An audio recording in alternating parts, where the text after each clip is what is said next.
तो ईरान ने अमेरिका को जो दर्द दिया है वो शायद अमेरिका को हमेशा दर्द देता रहेगा, लेकिन जब से ईरान ने अमेरिकी विमानों को तबाह किया है, डोनाल्ड ट्रंप सामने नहीं आए हैं। हाँ, उनका एक बयान जरूर सामने आया है। उन्होंने क्या कुछ कहा है ये भी अब आपको बताते हैं। युद्ध तो पिछले 35 दिनों से जारी है, जिसकी शुरुआत होने के बाद से ही करीब हर दिन वो मीडिया के सामने आते और अपनी वाह करते थे। रोज हॉर्मुज से लेकर ईरानी आर्मी और नेवी को लेकर बयान देते थे, लेकिन पिछले 48 घंटे से ट्रंप सार्वजनिक तौर पर मीडिया के सामने नहीं आए। ऐसे में सवाल है कि ट्रंप आखिर क्यों सामने नहीं आए?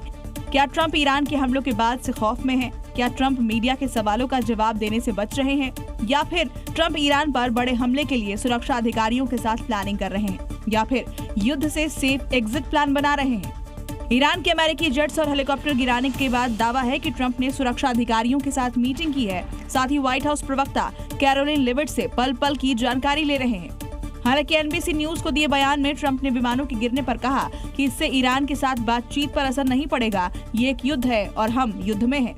लेकिन जो भी हो, ईरानी हमले ने ट्रंप के शब्दों और मुंह पर ताला जरूर लगा दिया है। और देखिए, बड़बोले ट्रंप को ईरान ने अपने जाल में कुछ ऐसा फंसा लिया है कि अब ये पूरा का पूरा मामला उनकी सारी रणनीति धरी की धरी रह गई।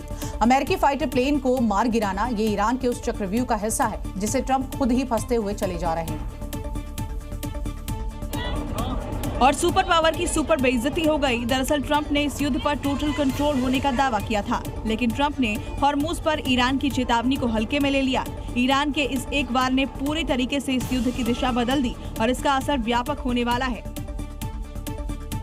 पहला, ये युद्ध कभी न खत्म होने वाली जंग की तरफ बढ़ रहा है, जिसका असर ट्रंप की घरेलू राजनीति पर पड़ने वाला है। दूसरा, अमेरिका में ट्रंप के खिलाफ हो रहे प्रदर्शन और मजबूत होंगे। ट्रंप अपने ही घर में घिरे रहेंगे। तीसरा, ईरान ने सीज फायर की बात ठुकरा दी है, जिससे ये युद्ध और लंबा खिंचेगा, यानी अमेरिका पर महंगे युद्ध का बोझ बढ़ेगा। ट्रंप की जिद ने पहले पूरी दुनिया को तेल संकट पर लाकर खड़ा कर दिया, जिससे अमेरिका में भी महंगाई बढ़ी। वहीं ईरान ने अमेरिकी जेट गिराकर ये संदेश दिया कि अमेरिकी तकनीक अजेय नहीं है। तो देखिए, जहां एक तरफ दुनिया गुड फ्राइडे मना रही है, तो ये फ्राइडे अमेरिका के लिए ब्लैक फ्राइडे साबित हुआ है। ईरान ने अमेरिका को ऐसी चोट पहुंचाई है जो शायद वो कभी भी नहीं भूल पाएगा, और उसी के बाद सुपर पावर अब मिडिल ईस्ट के आसमान में घेराबंदी करना शुरू करता हुआ नजर आ रहा है। जहां अमेरिका के विमान अटलांटिक महासागर से यूरोप और मिडिल ईस्ट की ओर जाते हुए रडार पर दिखाई दिए।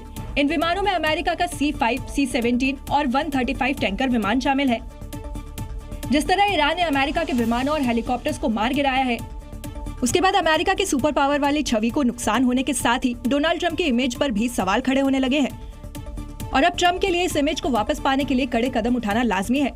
डोनाल्ड ट्रंप ने 2 दिन पहले ही कहा था कि ईरान पर 2-3 हफ्तों में भीषण अटैक होंगे, लेकिन ईरान ने धमकी देने के बजाय 24 घंटे में ही अमेरिका के फाइटर जेट्स को जिस तरह तबाह किया, उसके बाद ट्रंप की टेंशन भी बढ़ गई और इसीलिए वो ईरान के लिए नया प्लान बना रहे हैं।